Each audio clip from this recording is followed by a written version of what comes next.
Okay, I think we'll get started. It's just a minute or two after 3 o'clock. People might trickle in. We had a couple of RSVPs that might show up today, and I think I know just about everybody. My name is Jenny Dixon. I've been working at the planning office almost coming up on 25 years, and Jamie Erbacher is the second half of this team, although the whole office is really the team, but Jamie and I have been working very closely on this for a couple years.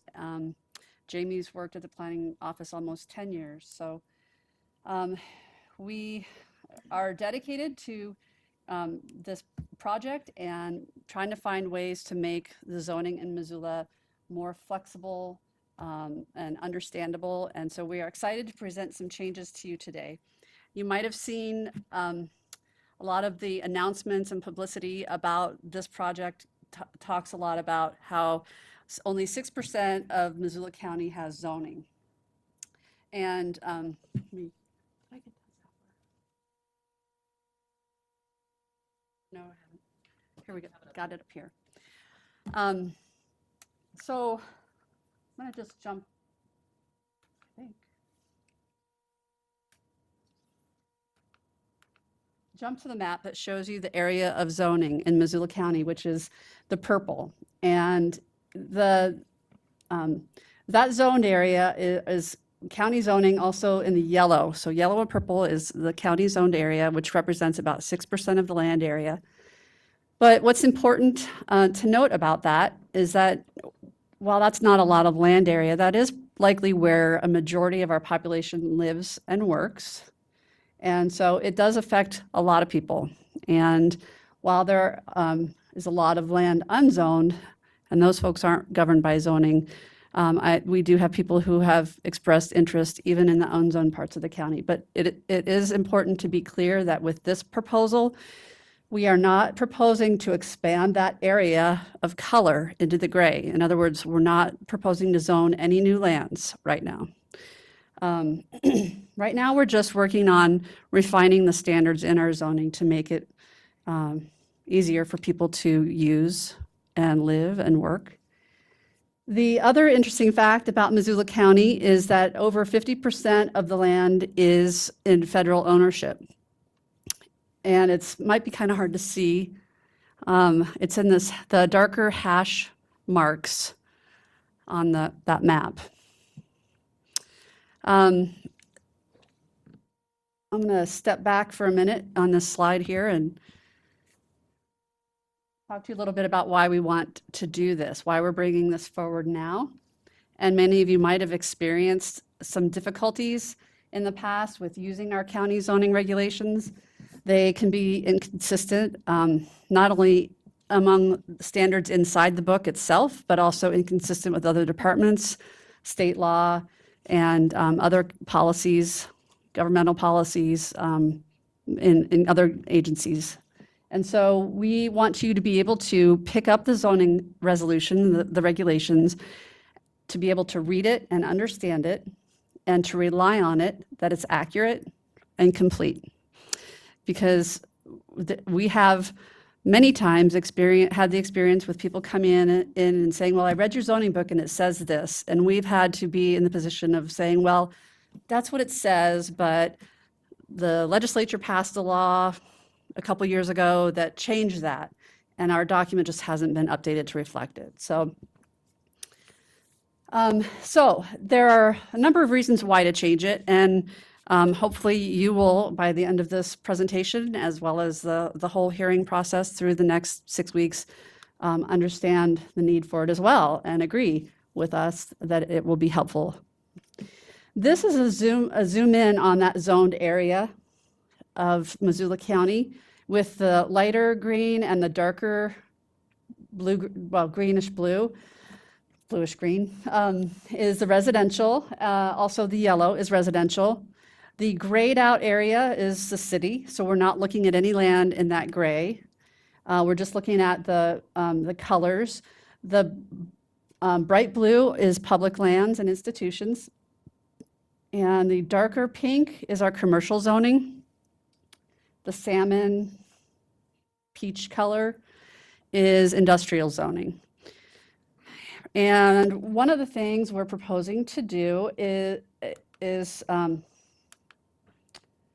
in our housekeeping, or excuse me, in our capital changes, is to do a shift to pyramidal zoning. And that's where we would, the county would allow residential uses in commercial zones and commercial uses in industrial zones. And right now, the county zoning is very restrictive with residential only in residential districts, commercial only in commercial, and industrial only in industrial. So that's going to open up some opportunity and flexibility for reusing buildings, for allowing certain uses that have been pushed out into the county to find a location where there is infrastructure. Excuse me. And so this is one of 6 capital changes that we are proposing, the pyramidal shift. The other 5, the 6 in total comprise a set of changes that we felt would have the greatest beneficial impact on the greatest number of people in Missoula and offer the flexibility, the less red tape, more easily understood approach to zoning. And the second one is revising our home occupation standards. Right now, our home occupation standards are a little unclear, and that results in a delay of permitting. Processing of permits can take some time when we don't have clear answers or clear guidance from the regulations. So we have proposed to clarify some of the aspects of home occupation so that people can get their permits more efficiently. And some of the examples of where it's not clear are people may come in and ask, can I alter the exterior of my building to do a home-based business? Can I pave part of my lot? Can I store materials outside? Can I have more than one business? Can I have deliveries? Is a towing business or a restaurant a home occupation? And right now, our regulations aren't very clear about those questions. And so we've drafted some regulations that are very similar to the cities so that you can kind of have the same expectation, whether you're in the city or the county, of what a home-based business can do. That's our second major capital change. And our third one has to do with accessory structures. The primary change on that is we are exempting certain accessory structures from requiring a zoning compliance permit, whereas right now they would require one. Even though they wouldn't need a building permit, you are required to come and get a zoning compliance permit for accessory structures. And we want to match the building division's parameters for when they require a permit. And so in some situations where an accessory structure is less than 200 square feet, you would not need to come and get a zoning compliance permit. Also, the amount of accessory structures, which are like your sheds, garages, workshops, that type of thing, the cumulative footprint of all of those buildings put together are not allowed to exceed the building footprint of your home, which in many cases can be very restrictive if you have a mobile home or a smaller home, and you may have more larger things to store than would be fit inside the size of your home. So the proposal is to revise that cumulative coverage to allow it to be up to 50% of the gross lot area, however, not to be placed within any required front yard. Those are the 2 major changes with that one.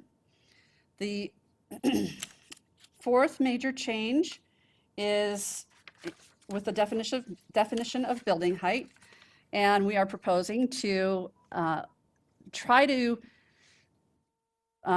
simplify a very complex definition of building height right now, which allows you to pick 2 different ways to measure. One is an absolute measurement method, and one is a modified measurement. And it gets really complicated because if you use the modified measurement, you have to go to the midpoint of certain kind of roofs, and you have to make sure your wall elements don't exceed 18 feet, but they have to be offset by a certain distance, and it becomes very cumbersome.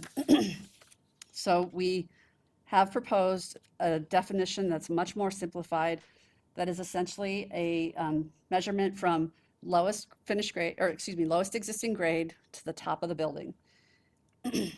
And that will, if you're on flat ground, that's pretty simple. And it's also going to be simple on sloped ground where you would follow essentially a building envelope up the slope to measure your height, and you'd have to fit inside that envelope.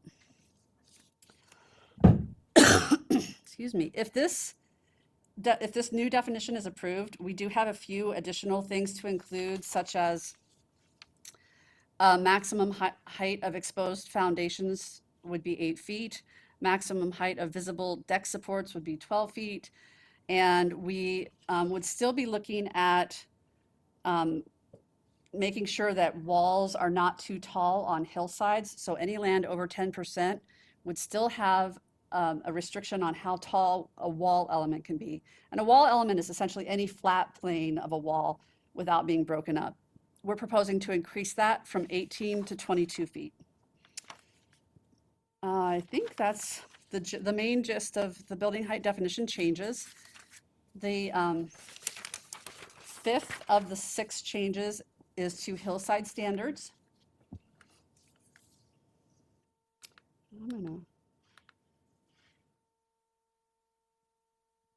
Again, hoping to provide some greater flexibility with development on hillsides, but yet providing the protection that's needed through grading and drainage design.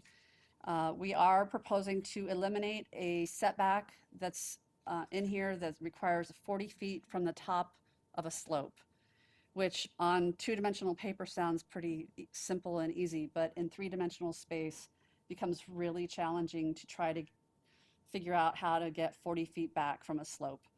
And not only that, but people who have hired architects to design their plans and have come in with detailed plans showing the slope of a piece of property will indicate a 25% slope, and then we will require them to be 40 feet back.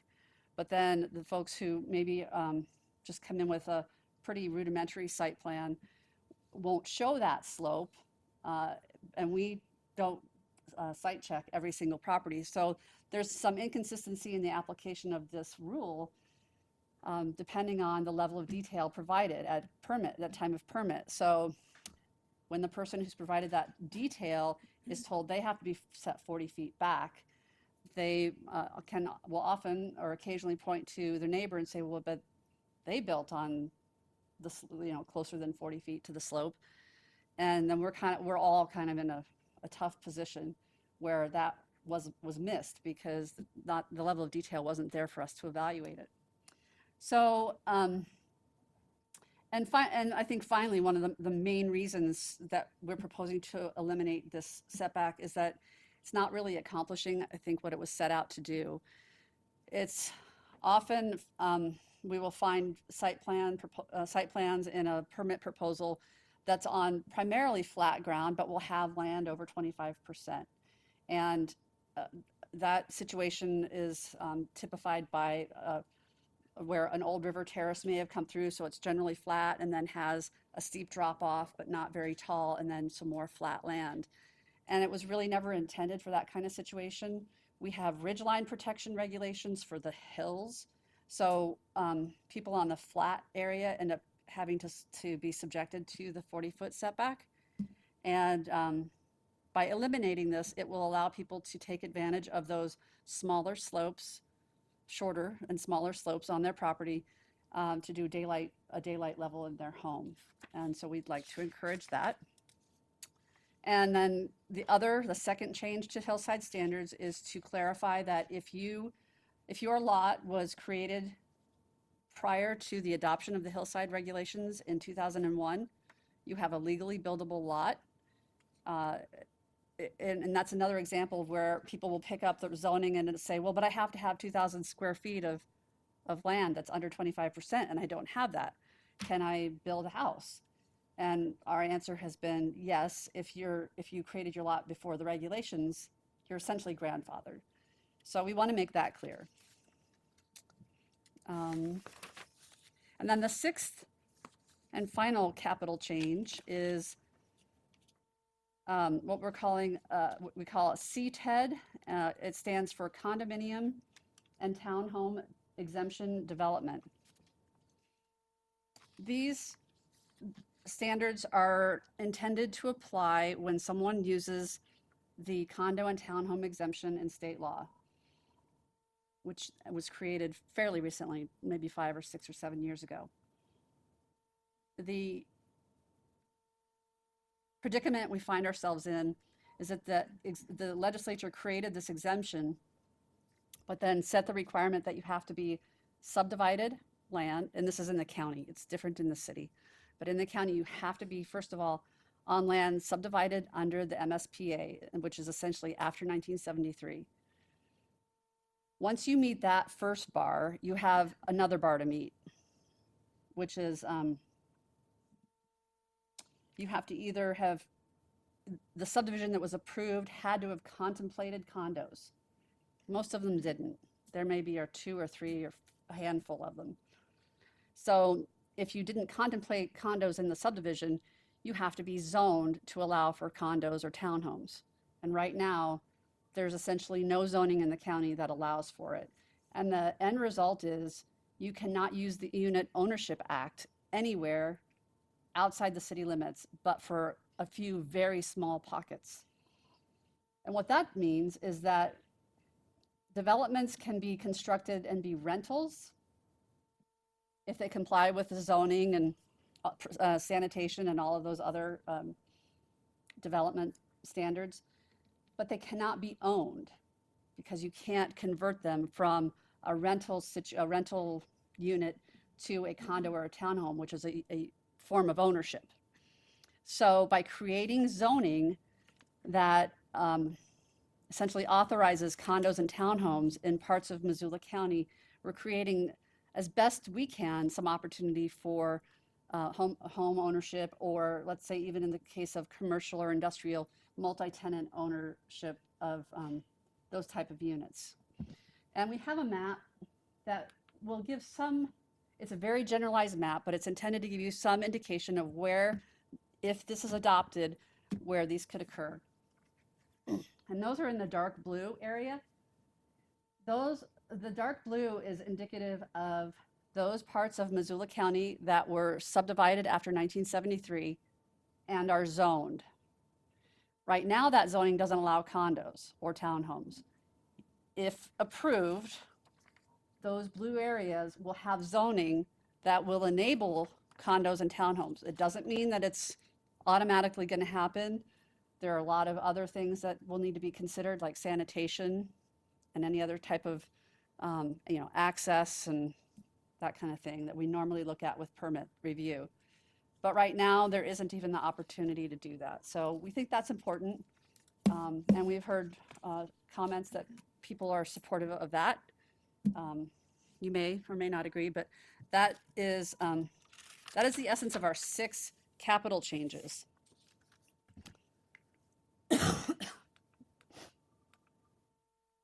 I'm going to take you back now to the other piece of our proposal that's going to hearing with these zoning amendments.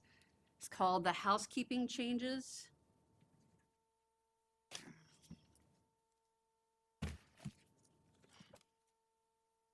And as you can see up here, the housekeeping changes are intended to ensure compliance and consistency with adopted laws, court decisions, legal opinions, county and state policies, and other government regulations.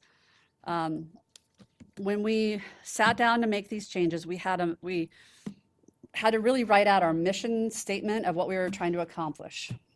And we kept wanting to deviate from our mission because there's so much that we'd like to fix in here, but we had to really stay focused that that was our mission.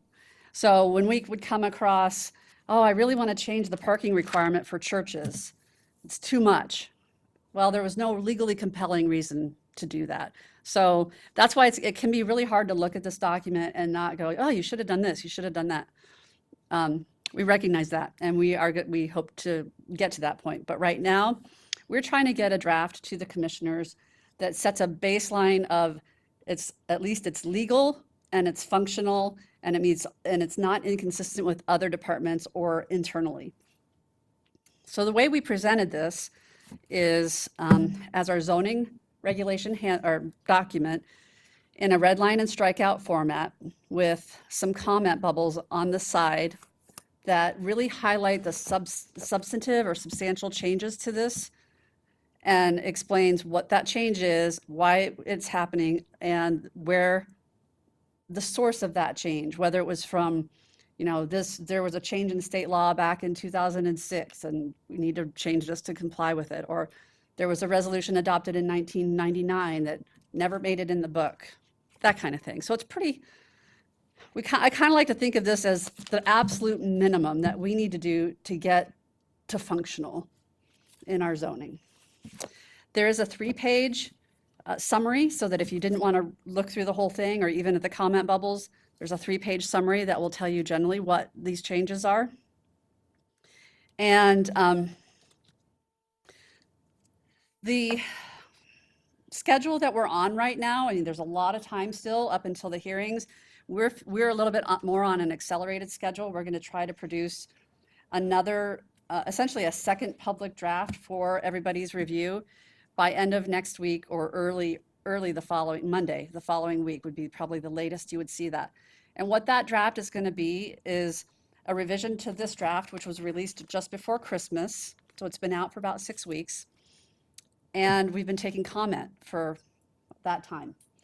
This is the last public forum that we have scheduled. That doesn't mean we aren't going to continue to take comment, but we've tried to reach out and had about 8 or 9 of these meetings throughout the month of January and have received some terrific comment in this setting as well as by email.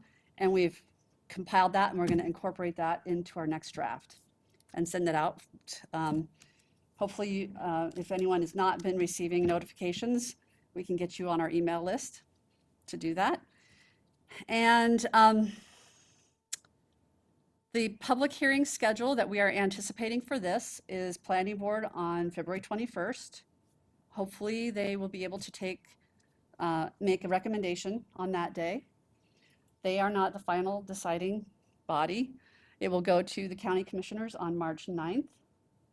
And again, hopefully they'll be able to take action on that day. When we finish that,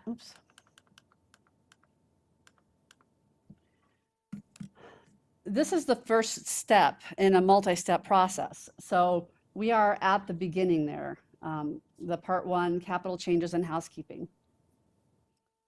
The next step after commissioners act on this will be for us to take a look at urban standards. And really what that means is taking a look at zoning that will apply to the areas shown on this map, centered around the city core out to the dark green. It's really not going to take into account the medium sage green or the light green. We're going to look at,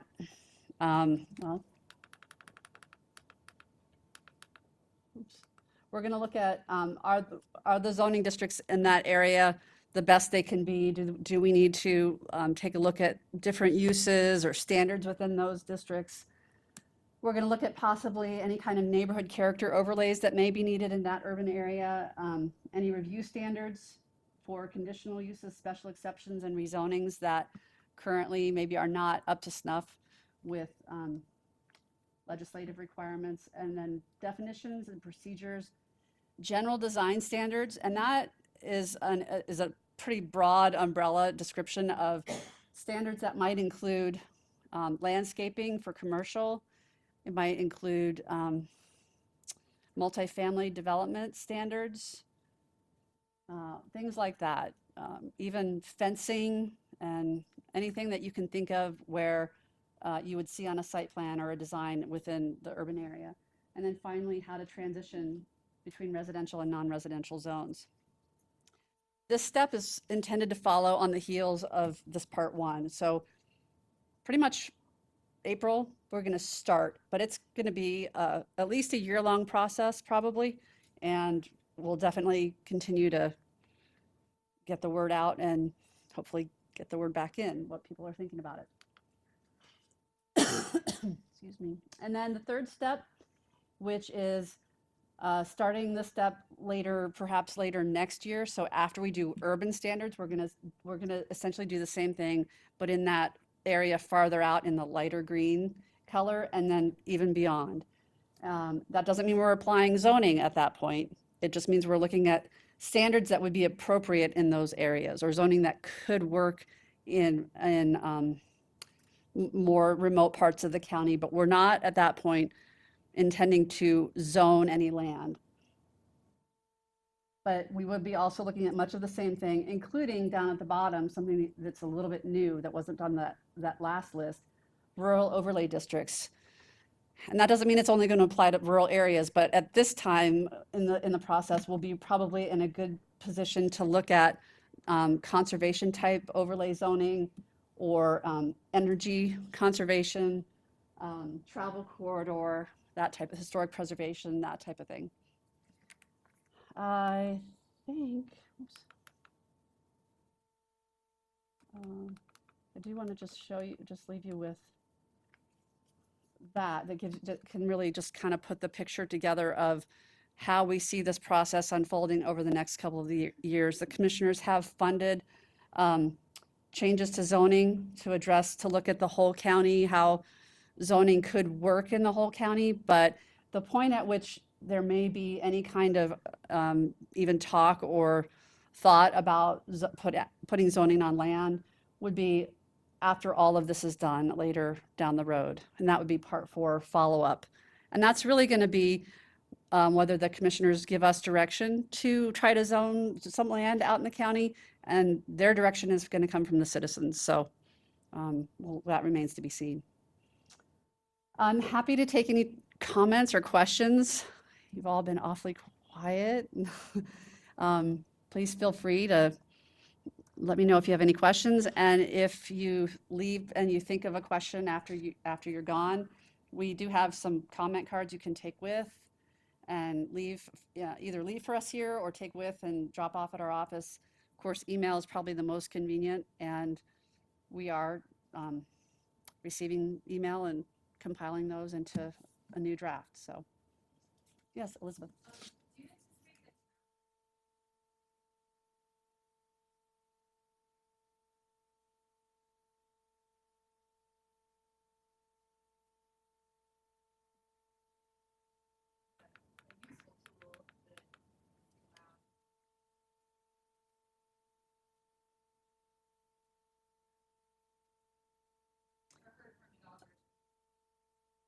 Well, as we've gone through the public meetings this month, people have been very interested in that piece of it, which would lead me to believe that there's probably some desire to do that.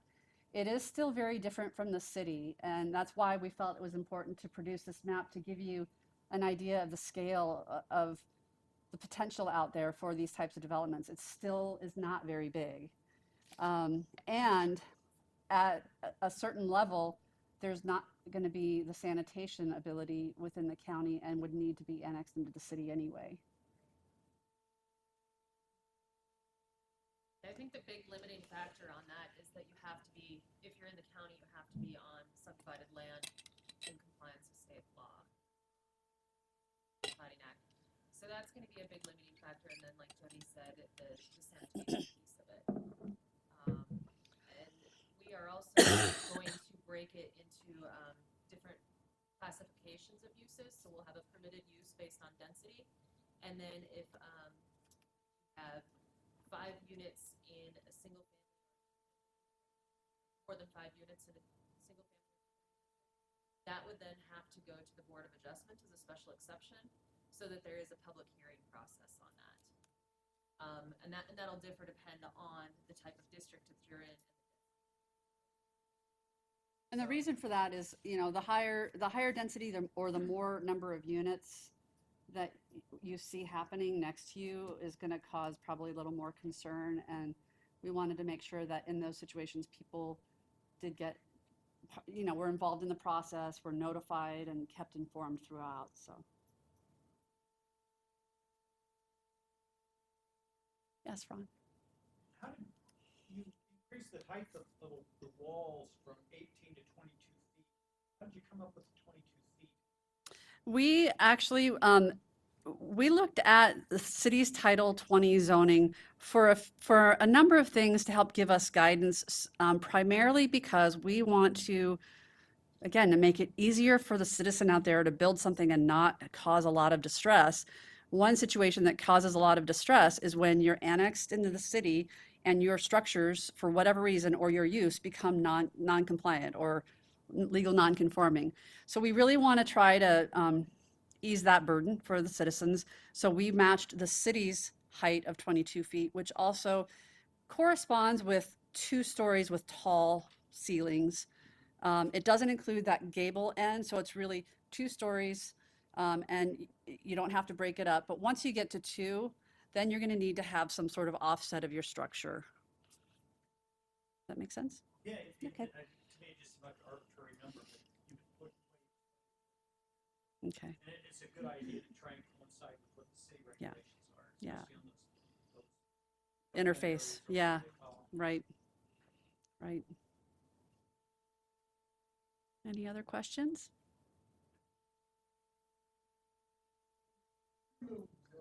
Yes.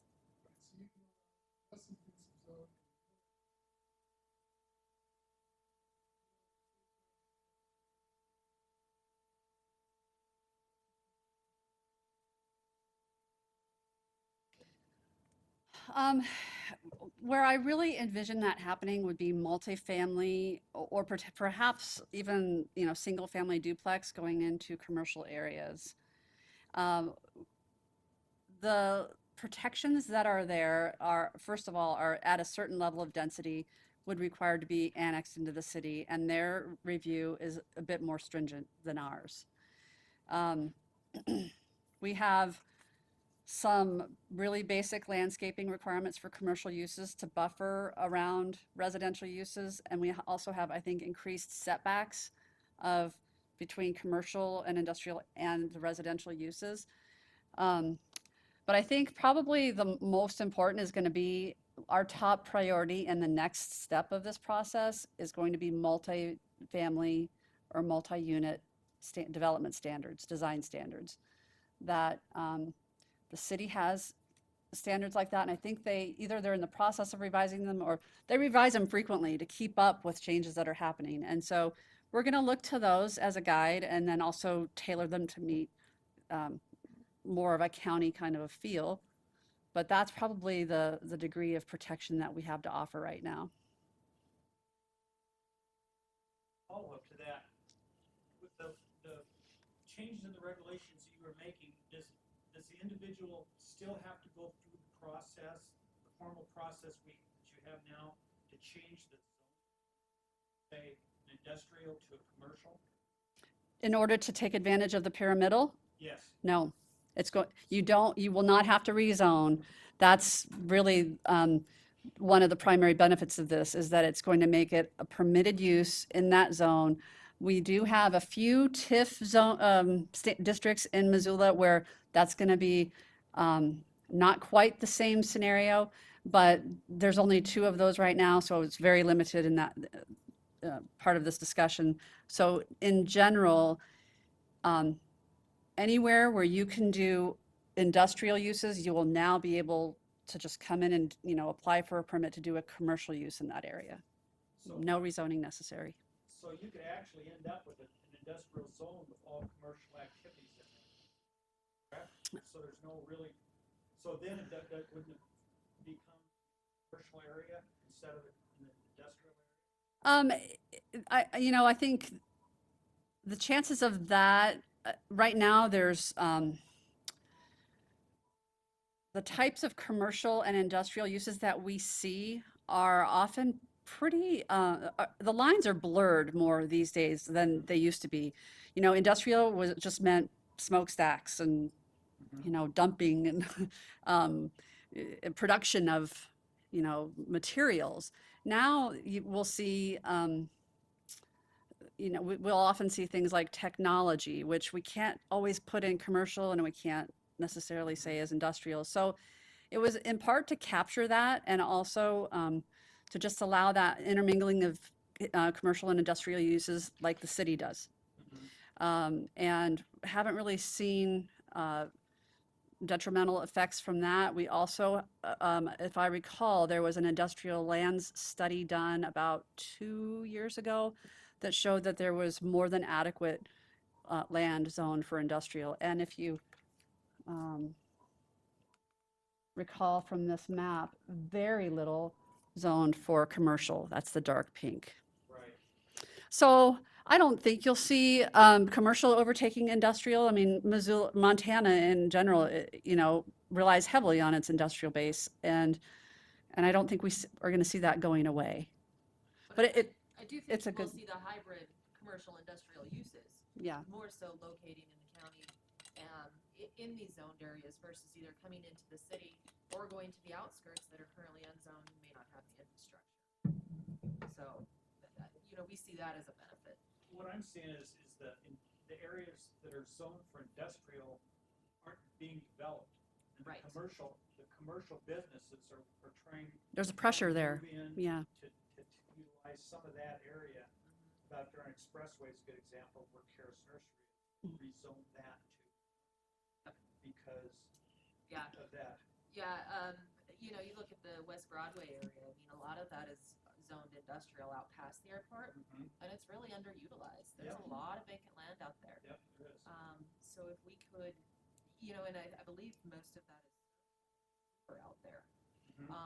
So the infrastructure is there, but our zoning is so restrictive and only permits smokestack type uses for industrial. If we can open that up and get some businesses in there, that would be great for the community. Oh, yeah, I think this right here will open that up, Yeah. especially out in that area out there where people, you want to build a restaurant out there, but it's industrial, so you Yep. can't put the restaurant. Yep. right. Yep. Right. Yes. Yeah. Yeah. Yeah, that's a great benefit. Any other questions today? Well, we would love for you to provide that comment so the commissioners know. If you, it's not always easy to write a letter when you support something, and I've been there. But fortunately, we've been able to report to the commissioners that this has so far, from what we've heard, been well received. And that's our intent. We want to try to make everybody's life easier, not have a headache when you're trying to get a permit for a shed, and be able to do your home-based business. And so we're encouraged, and keep encouraging the commissioners. Thank you, everybody.